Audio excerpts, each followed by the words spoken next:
A lot of people read your books, and indeed they watch Right Now and they watch Iconic generally because they're looking for solutions of how we can get out of this control grid. This is a question from Henry Widdas in Lancashire. Hi, happy birthday, David. My name's Henry Widdas. I'm the NUJ branch chairman for North West Lancashire.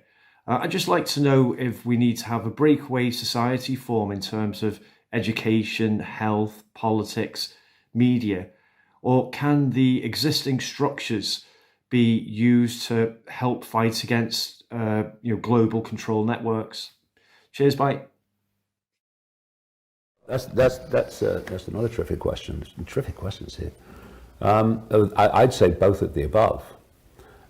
We use the system as it is to do everything we can to communicate this, but the foundation of the, if you like, solution. I don't look for solutions.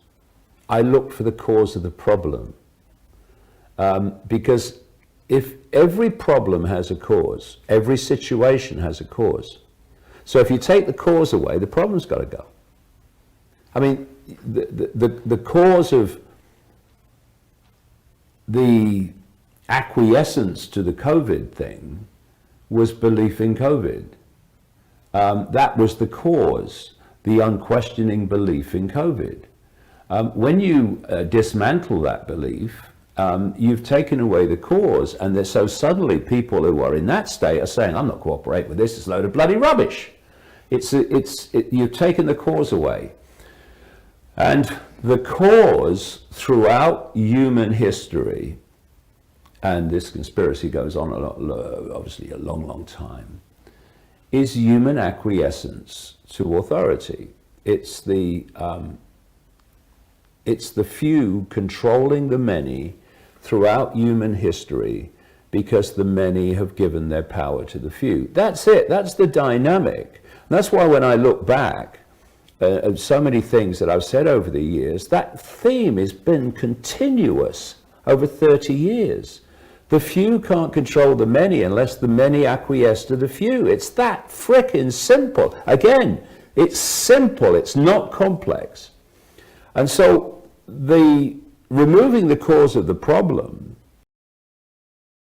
if you see what the goal of the global cult is, and that's to isolate human perception in the 5 sense bubble, the body-mind bubble.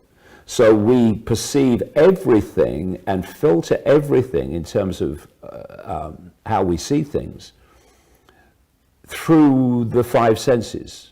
Can I see it, touch it, taste it, hear it? It exists then. And if I can't, then it doesn't. It's that little tiny band of frequency, which is the prison cell for the human mind. That's the cause of human enslavement. That's the cause. And this global cult constantly works to put people in that mode. That's why it created the education system to do that, doing it more in a more extreme way than ever before. That's why it created the media to do that, to provide the information, passes for it, that brings about the perceptual conclusion that leads people into that 5 sense prison. That's the cause. So removing the cause is to break out of that 5 sense prison and realize that that's just the point where our consciousness interacts with this reality, which is actually a simulation. But that's the interaction point. And if you only operate consciously at that interaction point with the 5 senses, then the simulation, the program, is going to control your life because it controls that level. But when you expand your awareness through expanding your self-identity from I am my name, I am my human labels, to I am infinite awareness, having a brief human experience, which is a completely different self-identity, then you break out of that 5 sense prison cell. And at that point, and there's so many people are going to be watching this is why they subscribe to Iconic, have been through that process, and they start to see the world differently. They start to see the world differently because they are literally seeing it from another level of awareness. You cannot connect dots in the five senses, because look at what the five senses do as we look around this studio. It shows us everything apart from everything else, with nothing in between. And when you expand your awareness out of the five senses, you start to see the panorama. You realize that actually what seems to be empty space is not empty space.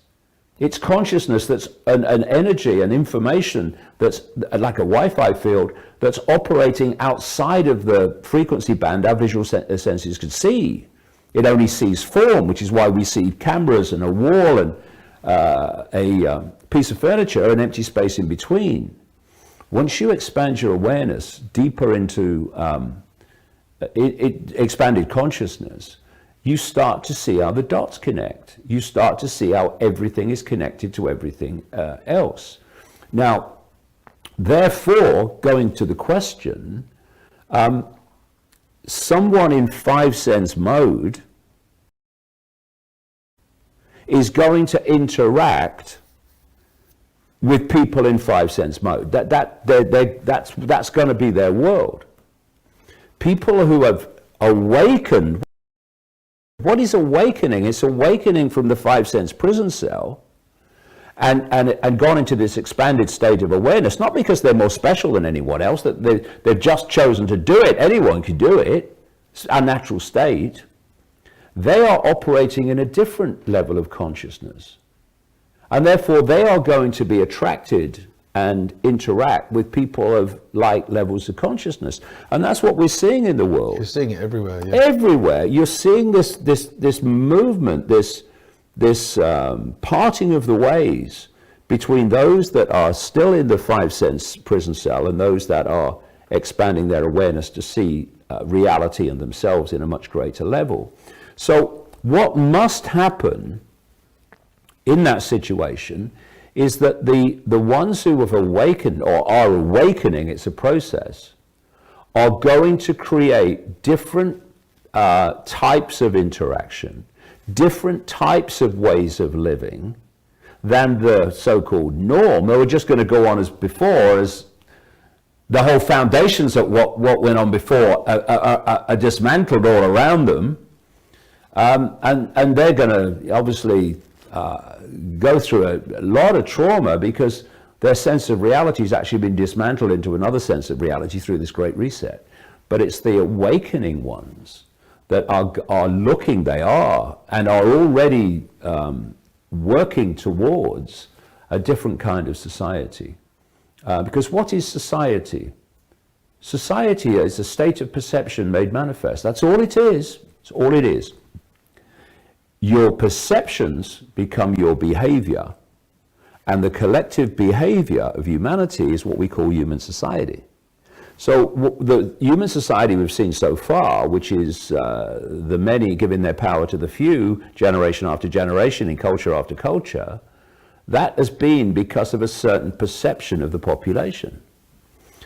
In enormous and gathering numbers of people now, the perceptions of those people are changing, and therefore their behavior is changing. I mean, you know, from the London marches, it's a spiritual event. It's not a protest. Yeah. They are bound to create different ways of living and a different kind of society.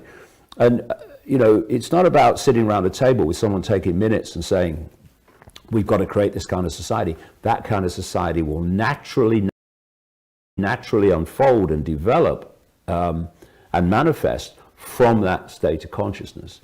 We are in a time now of the great parting of the ways. But those that are stuck in the five sense prison cell can come here anytime they make that choice. Anytime.